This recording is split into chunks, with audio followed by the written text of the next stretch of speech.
Oh boy de Mario de Muraille. L'humour est une déclaration de dignité, une affirmation de la supériorité de l'homme sur ce qui lui arrive. Romain Gary. Chapitre 1er, où les morts-le-vent découvrent qu'ils sont des enfants sans parents. Le 12 de la rue Mercœur à Paris abritait la famille Morlevent depuis 2 ans. 3 enfants et 2 adultes la première année, 3 enfants et un adulte la seconde année.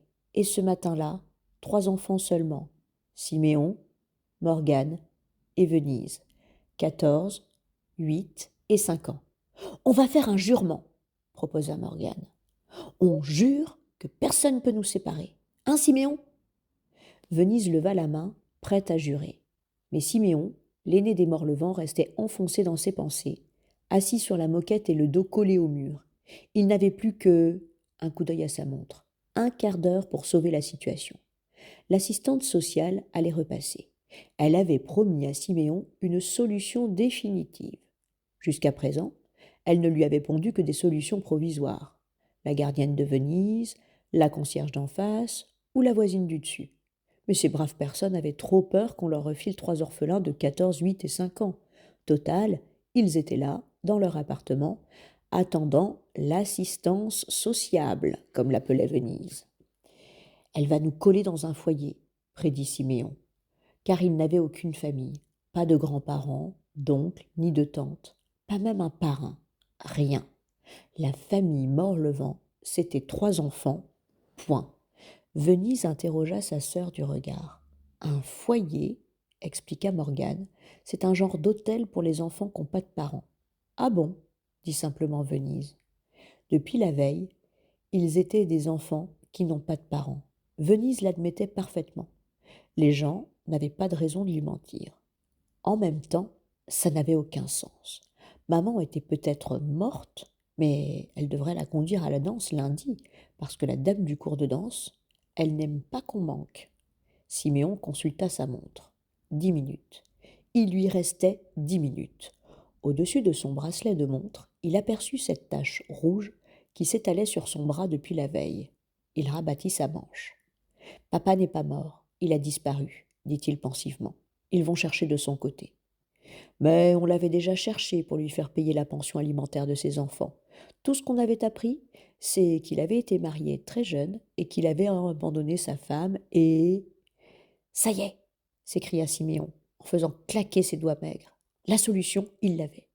La femme que leur père avait épousée. Non, bien sûr que non. Ce serait comme la gardienne de Venise ou la concierge. Dès qu'on pousserait 3 orphelins sur son palier, elle prendrait aussi sec une tête de solution provisoire. Non, la solution définitive, c'était les enfants issus de ce mariage. On a le même père, on est du même sang. Siméon en bégayait, ébloui par cette brutale révélation. Ils avaient de la famille.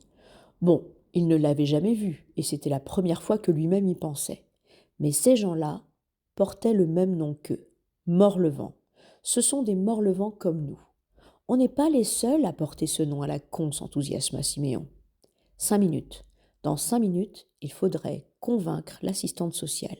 Siméon serra les poings. Venise le questionna. Mais on le fait le jurement ou pas? On le fait, fit l'adolescent.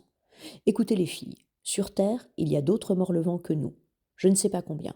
Ce sont nos demi-frères ou demi-sœurs. Ils sont nés avant nous. Ils sont plus vieux que nous. Vous comprenez? On doit leur confier notre garde. Venise, fermant à demi les yeux, vit sortir de terre des jeunes gens brandissant l'épée, la garde des Morlevent. Plus réaliste, Siméon s'interrogeait déjà sur l'obligation qu'ont les aînés d'élever des frères et sœurs orphelins. Le garçon étendit devant lui son poing et dit, avec un sérieux surprenant, « Les Morlevent ou la mort ?» Morgane posa son poing sur le sien, et Venise compléta la pile en répétant, « Les Morlevent ou la mort ?» Puis elle ajouta, « C'est quoi que tu as sur le bras ?» La manche avait remonté. Siméon tira dessus en marmonnant. « Rien, un coup. » On entendit alors claquer la porte d'entrée.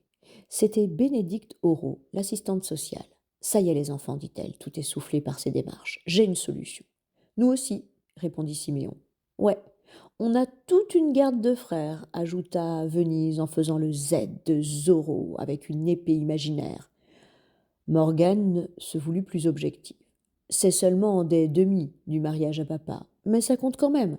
À l'école, j'ai 9,5 de moyenne et Lexane a 9. Je suis devant elle au classement. Notant l'air ahuri de l'assistante sociale, Morgane fit un nouvel effort d'explication. Ma copine Lexane, elle est chinoise. Elle a des faux parents parce qu'elle est adoptée. Mais elle trouve que c'est mieux que rien. C'est comme les demi. C'est mieux que pas du tout. Ils sont très perturbés, songea Bénédicte, qui avait besoin de s'en tenir à des choses simples. Bon, dit-elle, je vous ai trouvé de la place au foyer de la Folie Méricourt. C'est très pratique parce que vous pourrez continuer à aller à votre école. Et vous n'avez pas compris, l'interrompit Siméon.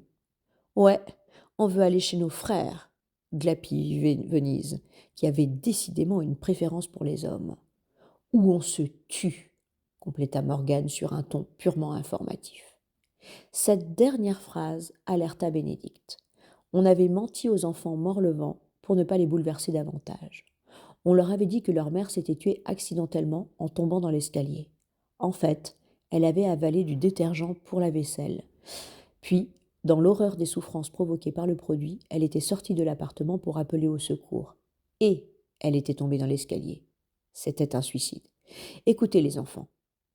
Non, vous, écoutez-nous, dit Siméon. Nous avons de la famille et il faut la prévenir. Mon père a déjà eu des enfants. Siméon en ignorait et le nombre et le sexe. Il ne s'était jamais intéressé à la question. Un jour, dans un accès de déprime, sa mère avait seulement laissé échapper « Ce salaud !» Ce n'est pas la première fois qu'il abandonne des enfants. Morlevent, ce n'est pas un nom courant. On doit pouvoir les retrouver, insista Siméon. Bénédicte secoua la tête d'une façon qui ne voulait dire ni oui ni non. Pour le moment, je vais vous accompagner au foyer. C'est le plus urgent. Non, dit Siméon. Le plus urgent, c'est de savoir dans quelle mesure on peut confier la garde d'orphelins à des demi-frères ou sœurs dans le cas où ils sont majeurs. Vous pourriez me procurer un code civil ? Bénédicte regarda Siméon sans pouvoir prononcer un mot. Elle avait l'habitude des adolescents. À sa connaissance, il ne parlait pas de cette façon. Je suis surdoué, lui dit Siméon, presque comme s'il s'excusait. Monsieur Merriot, le directeur du foyer de la Folie Méricourt, avait d'abord refusé d'accueillir la fratrie Morlevent. Son centre n'hébergeait que des garçons entre 12 et 18 ans. Il pouvait accepter Siméon, mais pas ses petites sœurs. Ils sont très perturbés, dit Bénédicte au directeur. Une séparation serait une catastrophe affective pour eux.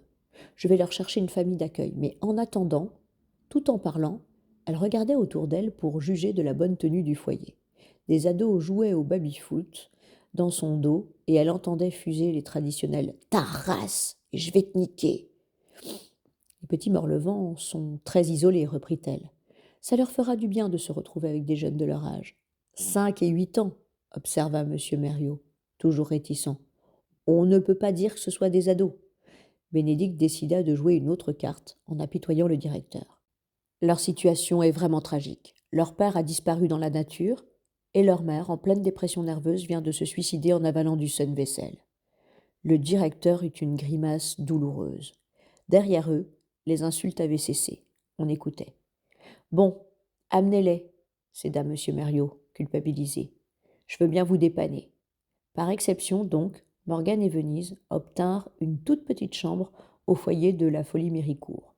On aurait pu penser qu'on avait débarrassé pour elle le placard à balai. L'unique fenêtre donnait sur une courette où des eaux usées se déversaient d'un tuyau crevé, faisant entendre un bruit navrant de flic-flac sur les pavés. Par comparaison, leur frère était royalement logé dans une chambre claire et spacieuse. Malheureusement, Siméon devait la partager avec Tony, un camarade de son âge. Tous les soirs, Siméon bénissait l'inventeur du baby-foot, car tous les soirs, Tony retrouvait les autres dans la salle du baby. À ce moment-là, et à ce moment-là seulement, Siméon pouvait sortir les livres de classe qu'il dissimulait au fond de sa valise. Il savait depuis longtemps, depuis la crèche très exactement, qu'il avait tout intérêt à cacher sa différence à ses contemporains. Peuvent être dispensés de la tutelle ceux à qui l'âge, la maladie, l'éloignement, des occupations professionnelles ou familiales exceptionnellement absorbantes rendraient particulièrement lourde cette nouvelle charge. Assis sur la moquette et dos au mur, Siméon soupesait chaque mot du code civil qu'il avait emprunté au CDI de son lycée. D'après la loi, il semblait difficile de refuser la tutelle d'un mineur orphelin quand on était le grand-père ou la grand-mère. Mais on ne disait rien de précis au sujet des frères et sœurs, et encore moins au sujet des demi. Un grattement à la porte interrompit la lecture de Siméon. Les deux sœurs se faufilèrent dans la chambre. « Alors » demanda respectueusement Morgane. « J'avance, lui répondit Siméon, en refermant son code civil. Après, je potasserai le code pénal pour savoir combien j'aurai d'années de prison si j'assassine Dent de Lapin. Dent de Lapin, c'était le surnom de Tony. Vous avez de la chance, dit Siméon. Vous êtes ensemble le soir. Il avait vu leurs deux lits côte à côte. Il aurait voulu dormir là, à leurs pieds, au milieu des peluches. Oui, mais Morgane, elle raconte pas les histoires aussi bien comme maman, se plaignit Venise. Un ange passa au-dessus des enfants morlevants. L'ange muet des grandes douleurs.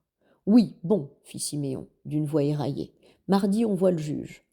Pourquoi qu'on nous juge se révolta Venise. C'est pas ma faute si maman elle est morte dans l'escalier. Siméon désigna Venise à sa cadette. Tu lui expliques? C'est pas un juge pour punir, commença Morgane. C'est pour dire où on va aller après le foyer. Tu lui expliques dehors, coupa Siméon en montrant sa porte. Je dois encore réfléchir. Les filles sortirent sans protester. La réflexion de Siméon, c'était sacré. Le garçon regarda sa montre. Il était 21h15. Au-dessus de sa montre, la tache rouge bleuissait lentement. Il y en avait une autre qui gagnait sur l'autre bras. Il ne voulait pas y penser. 21h15, dit-il à mi-voix pour se concentrer sur autre chose. À 21h30, Dent de Lapin serait de retour dans la chambre. Donc il restait quoi? Un quart d'heure? Un quart d'heure pour pleurer. Tout ça, pensa Siméon en étouffant ses sanglots dans l'oreiller, c'est une question d'organisation. Les bras de la nuit se refermèrent sur lui. Maman, soupira-t-il en s'endormant. Le lendemain matin, Siméon croisa dans un couloir deux grands ados du foyer qu'il ne connaissait que de vue. Ils lui barrèrent la route. Alors, c'est vrai ce que disait Dent de Lapin sur ta mère hier soir au baby?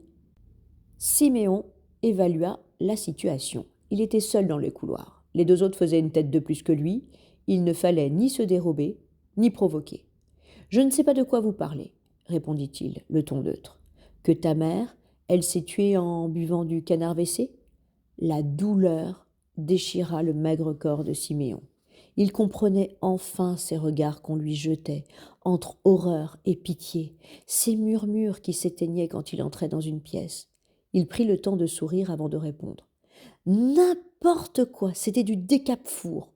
Le foyer de la Folie Méricourt était un concentré de misère juvénile. Mais ça en imposait. Les deux garçons, bizarrement impressionnés, se collèrent au mur pour laisser passer Siméon. Quand celui-ci entra dans la salle du petit déjeuner, il vit tout de suite que les deux petites sœurs, déjà attablées, avaient pleuré. « Qu'est-ce qui ne va pas ?» demanda-t-il en s'asseyant devant son bol. « C'est Dent de Lapin, » répondit Morgane. « Il dit que maman est morte parce qu'elle a bu. » Elle se mit à sangloter, momentanément incapable de terminer sa phrase. Siméon se tourna vers sa petite sœur, qui chuchota comme un secret honteux. « Parce qu'elle a bu du canard WC. » Siméon prit de nouveau le temps de sourire. C'était un truc qu'il avait pour préparer ses réponses lorsqu'il était un peu pris de court. « N'importe quoi, dit-il avec autorité. On n'a jamais eu de canard WC à la maison. »« Ah bon » soupira Venise, pleinement réconfortée.